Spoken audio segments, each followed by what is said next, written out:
కుటుంబంలో పిల్లల్ని చంటి పిల్లలు ఉంటారు చాలామందికి, లేకపోతే బయటికి రాలేని పరిస్థితి ఉంటుంది ఇంకొంతమందికి.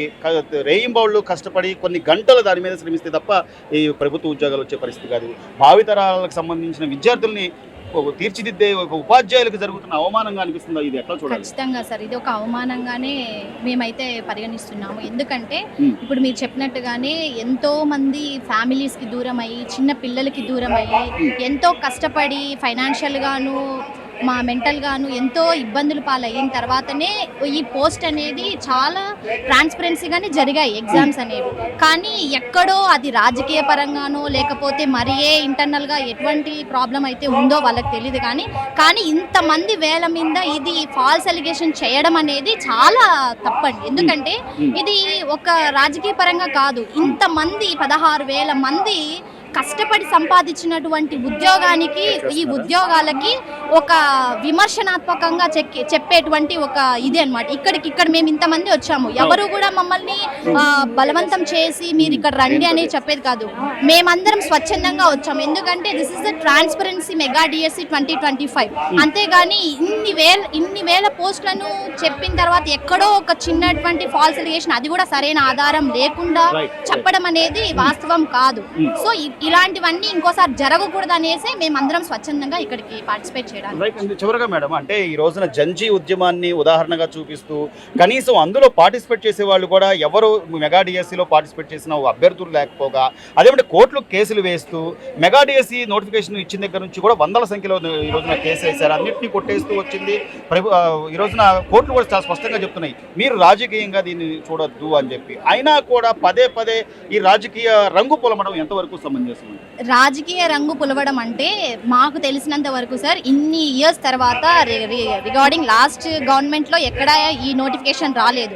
తర్వాత వచ్చిన తర్వాత ఫస్ట్ ఈ గవర్నమెంట్ అనే వాళ్ళు ఫస్ట్ సంతకం డిఎస్సి మీద చేశారు. మేము కూడా మా ఫ్యామిలీస్ వదిలిపెట్టి ఎంతో ఇంట్రెస్ట్ గా ఈ ఉద్యోగానికి చదువుకున్నాము. సో ఇది మరి పొలిటీషియన్స్ వాళ్ళకి వచ్చేటువంటి మేజర్ ఇంపార్టెన్స్ వస్తుంది ఒక వర్గానికి అని, ఒక గవర్నమెంట్ కానీ ఒక పార్టీకి అనేటువంటి ఇంటెన్షన్తో ఏమో మాకైతే తెలియదు. బట్ ఇక్కడ సఫర్ అయ్యేది మాత్రం కష్టపడి ఉద్యోగాలు తెచ్చుకున్నటువంటి ఫ్యామిలీస్కి దూరమైనటువంటి ప్రతి ఒక్క డిఎస్సి అభ్యర్థి గాథలు అనేటివి మేము ఇక్కడ చెప్పుకుంటున్నాము. రైట్ అమ్మ, మీరు మైనార్టీ కుటుంబంలో పుట్టి ప్రభుత్వ ఉద్యోగం సాధించడం అంటే మాటలు కాదు, ఎంతో కష్టం ఉంటుంది, ఎన్నో నిద్రలేని రాత్రులు కూడా ఉంటాయి. గత 5 ఏళ్లలో నోటిఫికేషన్ ఇవ్వకపోగా ఇప్పుడు ఇచ్చిన పోస్టులను కూడా అపహాస్యం చేస్తూ ఏదో జరిగిపోయింది అక్రమాలంటూ నిరాధారమైన ఆరోపణలు చేయడం ఎంతవరకు సమంజసం? ఏం చెప్తారు? ఇది అసలు సమంజసం కాదు సార్, దీన్ని మేము తీవ్రంగా ఖండిస్తాము. అసలు ఎంత కష్టపడ్డామో మాకు మాత్రమే తెలుసు సార్. ఇది ఏమి ఈజీగా వచ్చినది కాదు, ఎక్కడ ట్రాన్స్పరెన్సీ మిస్ కాలేదు సార్. మేము ఇంతమంది ఒకటే చోట ట్రైనింగ్ చేసాము, ఒకటే చోట వెరిఫికేషన్ జరిగింది, కొంచెమన్నా ఆధారం తెలుస్తుంది కదా ఫలానా వాళ్ళని. పూర్తిగా మాకు లిస్ట్లో వచ్చినంత వరకు, సెలక్షన్ లిస్ట్లో వచ్చినంత వరకు కూడా మేము సెలెక్ట్ అయ్యామనే విషయం కూడా తెలియదు. అలాంటిది మేము ఎవరం కూడా ఎక్కడ ఎవ్వరు ఒక లేదు సార్. వెరిఫికేషన్ వచ్చినప్పుడు కూడా ఏ ఆధారాలతో కనీసం ఆధారాలు చూపించారు? ఆధారాలు లేకుండా సార్ ఈ రోజు మేము అడుగుతోంది అదే సార్. ఆధారాలు ఉంటే, ప్రూఫ్స్ ఉంటే చూపించండి. మేము కూడా హ్యాపీగా, మేము కూడా అలాంటివి ఏమైనా ఫ్రాడ్ బయటపడితే కన్నా మాకు కూడా సంతోషమే. ఏదైనా కానీ జెన్యూన్ క్యాండిడేట్స్ ఉండాలి. మేము కూడా న్యాయానికి సపోర్ట్ ఇస్తాం సార్. ఏ పార్టీ కూడా మేము గవర్నమెంట్ సర్వెంట్స్ మేము. ఈరోజు ఒక ప్రభుత్వ ఉద్యోగులుగా మీరు నియామకం అయ్యి సంవత్సరం నుంచి ఉద్యోగాలు చేస్తూ కూడా మీరు ఇది అన్యాయం అని బయటకు వచ్చి మాట్లాడుతున్నారు అంటే కనీసం దీనిలో అయినా వాళ్ళు సత్యాన్ని గ్రహిస్తారంటే, లేకపోతే వాళ్ళ రాజకీయ లబ్ధి వాళ్ళదే సార్. ఎవరు కూడా ఒక నిజమైన వివేకం కలిగిన వ్యక్తులు ఎవరైనా గ్రహించాలి సార్. ఎవరు కూడా ప్రతి దాంతో రాజకీయ ఫలితాన్ని ఆశించకూడదు. ఓకేనా? ఏది తప్పు, ఏది ప్రతి వారికి ఛాన్స్ వస్తుంది, మళ్ళీ మీకు ఛాన్స్ వస్తుంది, వాళ్ళకు ఛాన్స్ వస్తుంది. అప్పుడు అందరినీ నమ్మాలి కదా సార్. మభ్యపెట్టి కుట్ర చేసి మోసం చేసింది జగన్ హయాం.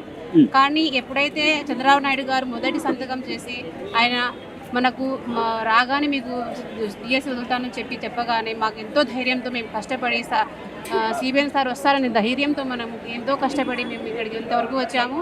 అండ్ దీని వెనకాల ఎలాంటి రాజకీయం లేదు, ఎలాంటి కుట్ర లేదు, ఎలాంటి కుట్రలు దాగి లేదని నేను ఖచ్చితంగా ఆయన చెప్పగలను. చెప్పినట్టే మెగా డిఎస్సికి సంబంధించి మొదటి సంతకం సీఎం గా ఆయన అదే చేశారు. కనీసం గత 5 ఏళ్లలో జగన్మోహన్ రెడ్డి గారు ఏదో అదే చెప్తాను. నేను ప్రెగ్నెంట్ గా ఉన్నప్పుడు ప్రతి ఏటా డిఎస్సీ అంటే నేను సచివాలయం ఉద్యోగాన్ని కూడా అప్లై చేయలేదు. ఈవెన్ ఎందుకు ఈ డిఎస్సీ వస్తుంది ఈ ప్రతి ఏటా అన్నాడు కాబట్టి ఈ సంవత్సరం పడుతుంది అని నేను ఒక్క సచివాలయం అప్లై కూడా నేను చేయలేదు. 2 లక్షలు వదిలిపెట్టాడు, నేను అది చేయలేదు, అప్లై కూడా చేయలేదు. ఎందుకు డిఎస్సీ వదులుతాడని నమ్మకంతో. కానీ చూస్తే 5 years అయిపోయింది, ఎలక్షన్స్ వచ్చేస్తున్నాయి కూడా ఒక డిఎస్సీ వదిలిపెట్టలేదు. సో దీని వెనకాల 100% జగన్ యొక్క కుట్ర రాజకీయటువంటి తన స్వార్థం తప్ప మిగతాది ఏమీ లేదని నేను తీవ్రంగా ఖండిస్తున్నాను. కనీసం ఆరోపణలు చేస్తే దానికి ఒక ఆధారం ఉండాలి. అట్లా మీ దగ్గర లేకపోతే మీకు తెలిసి మీతో పాటు రాసిన వాళ్ళు ఎవరైనా నాకు ఇదిగో నేను జెన్యున్ గా ఇది నాకు ఇట్లా ర్యాంక్ వచ్చింది, నేను క్వాలిఫై కానీ నాకు ఇవ్వలేదని చెప్పి ఏ ఒక్కరు కూడా నా చుట్టుపక్కల కానీ నా ఫ్రెండ్స్ కానీ అందరం చాలా కష్టపడి మేము ఇంతవరకు రావడం జరిగింది. అండ్ మాకు చంద్రబాబు నాయుడు గారు చాలా మంచి అవకాశం ఇవ్వడం వల్ల మేము ఇంతవరకు రావడం జరిగింది. సో ఇప్పుడు రెండోసారి కూడా నోటిఫికేషన్ ఇస్తున్నారు. పోయినసారి ఎవరైతే క్వాలిఫై అవ్వలేకపోయారో లేకపోతే వాళ్ళ ఎఫర్ట్ పెట్టి చివరి దాకా రాగలిగారో ఈ రోజున వాళ్ళని నిరూపించుకోవచ్చు. ఆ అవకాశం కూడా లేకుండా వరుస కేసులు వేస్తూ మీరు ఇవ్వకపోగా ఇంకా వీళ్ళ మీద కేసులు వేస్తూ ఇది ఎంతవరకు ప్రతిభ అనేది ఎక్కడికి పోదు సార్. ఒకసారి ఫెయిల్ అయితే మళ్ళీ చదవగలరు, మళ్ళీ రాయగలరు. అంతే తప్పిస్తే ఓడిపోయిన వాళ్ళు ఇలా బురద చెల్లడము బాగా సక్సెస్ అనేది తట్టుకోలేక వీళ్ళు చేయడం చాలా దారుణం సార్. నేను తీవ్రంగా దీన్ని ఖండిస్తున్నాను. రైట్.